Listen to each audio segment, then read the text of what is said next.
It's August, so we're still working on step 8, which says, made a list of all persons we had harmed and became willing to make amends to them all. The title of my message tonight is A Good Harvest. There is much said in the Bible about harvesting, sowing, and reaping. God says we always reap what we have sown. Another way of saying that is that we get what we give, or what goes around comes around.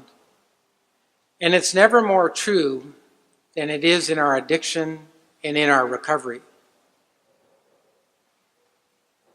In recovery, we learn to accept that we're responsible for our actions, even those actions from when we are powerless over our addiction.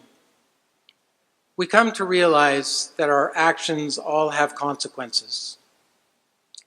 Some of us have fooled ourselves into thinking that we could escape the consequences of what we did. But with time, we become aware that accountability is a necessary part of healthy living. Tonight's scripture is from Galatians chapter 6, verses 7 to 10.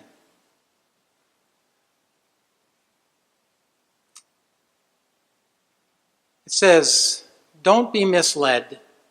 You cannot mock the justice of God. You will always harvest what you plant. Those who live only to satisfy their own nature," which is what we do when we're active in our addiction, self-serving, self-seeking, and self-centered. Those who live only to satisfy their own nature will harvest decay and death from that nature. But those who live to please the Spirit, which is what we do in our recovery, will harvest everlasting life from the Spirit. So let's not get tired of doing what is good. At just the right time, we'll reap a harvest of blessing if we don't give up. I believe that that's the promises in action. Therefore, whenever we have the opportunity, we should do good to everyone. Sometimes we are forgiven for our actions, but even when we are, it may take some time to finish harvesting the negative consequences of what we have done. As we become willing to make our amends in step 8, it can sometimes look overwhelming as we think back about the negative consequences of the seeds we have sown and the harvest we have already reaped, without even thinking about the negative harvest yet to come. But we have started to plant new seeds, first by admitting that we had a problem and being willing to do whatever it takes to change our lives. This is the start of preparing a new seed bed for a better harvest, for the good harvest yet to come. Now, I woke up suddenly on Wednesday night, and there was something or someone telling me that tonight I had to speak about transformation. And as I lay there, initially upset that I would be rewriting the message, I started to think about all of the transformation stories in the Bible. Moses, the reluctant leader; Jacob, who wrestled with God; David, the shepherd boy who became a king; Noah, the obedient sailor who showed us how our children are influenced by both our good and our bad behaviors; Jonah, who begrudgingly had a change of heart; common people, fishermen and a tax collector who became apostles and built a church.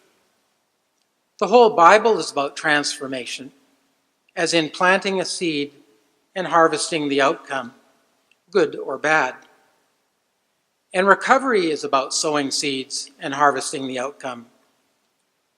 If you have the right seeds, openness, honesty, willingness, and humility, you'll be transformed and harvest a far greater life than you could ever imagine. And step 8 is about sowing and harvesting as well. It's a transformation step.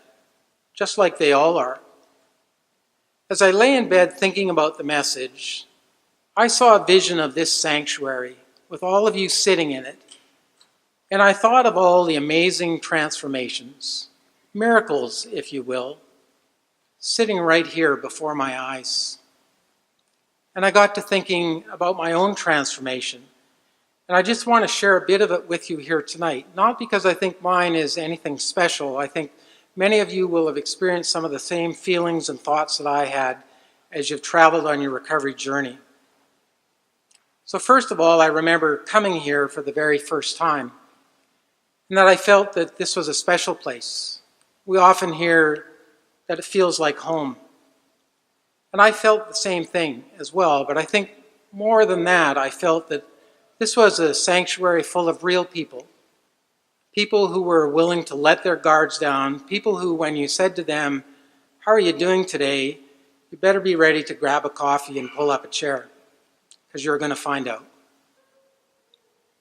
And I remember hearing for the very first time that God loves you right where you are and loves you too much to leave you there. And I can remember looking around at the people on either side of me and thinking to myself, wow, these people are so lucky. It never occurred to me that that message was for me too.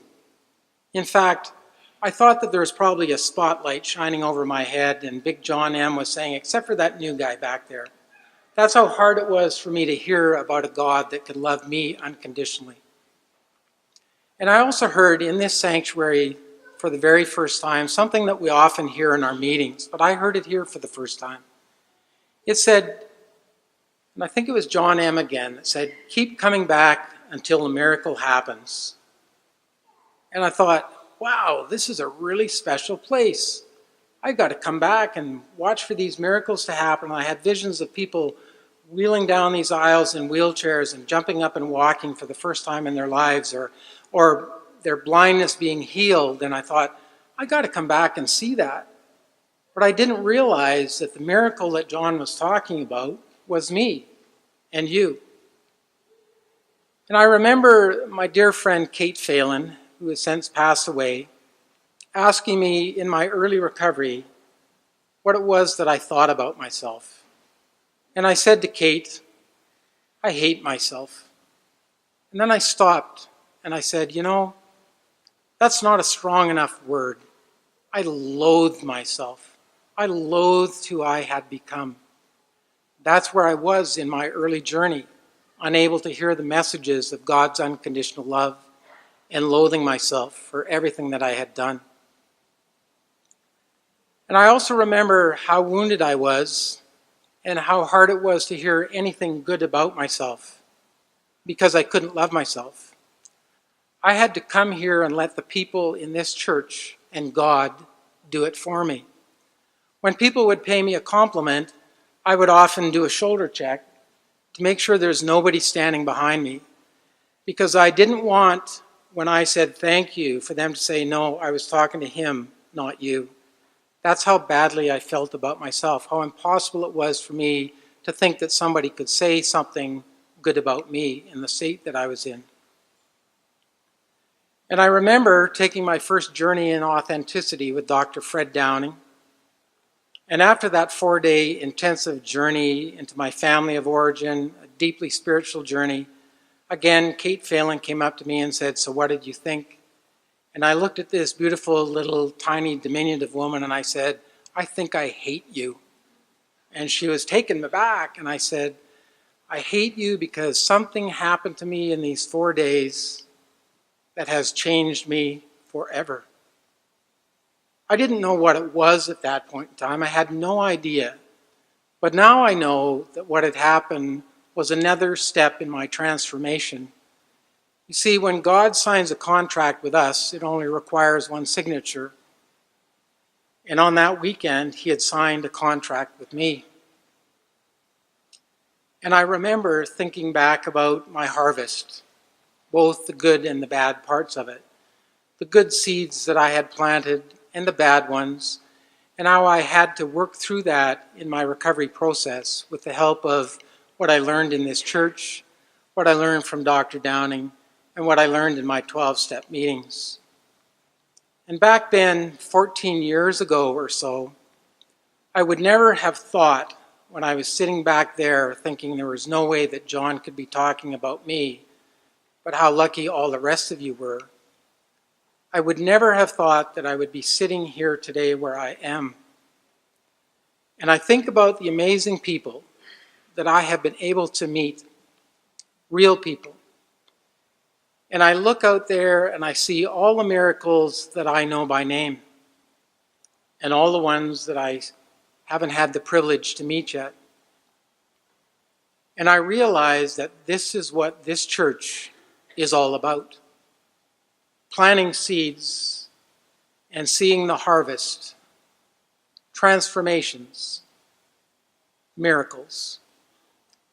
Miracles with names. Miracles like my best friend and sponsor, Pete Sheridan. Miracles like Cheryl that stayed with him.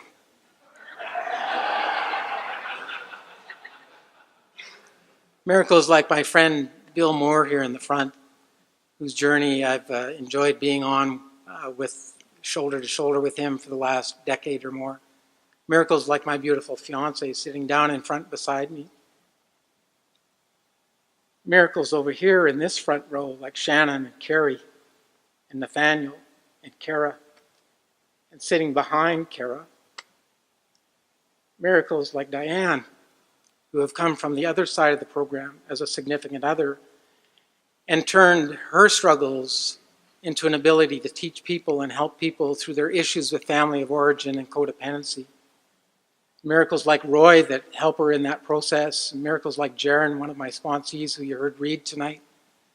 And all the countless miracles that, because of my failing eyesight and the light shining in my eyes that I can't see to name by name, but I see Anna Mae back there, who's turned the tragedy of the loss of her son Aaron and Clayton into the miracle of Aaron's journey, where people are provided with 300 to 400 backpacks at wintertime, part of what they do to give back. I see miracles every day. Miracles like Phil, who's been coming here since, gosh, before I was born, right, Phil?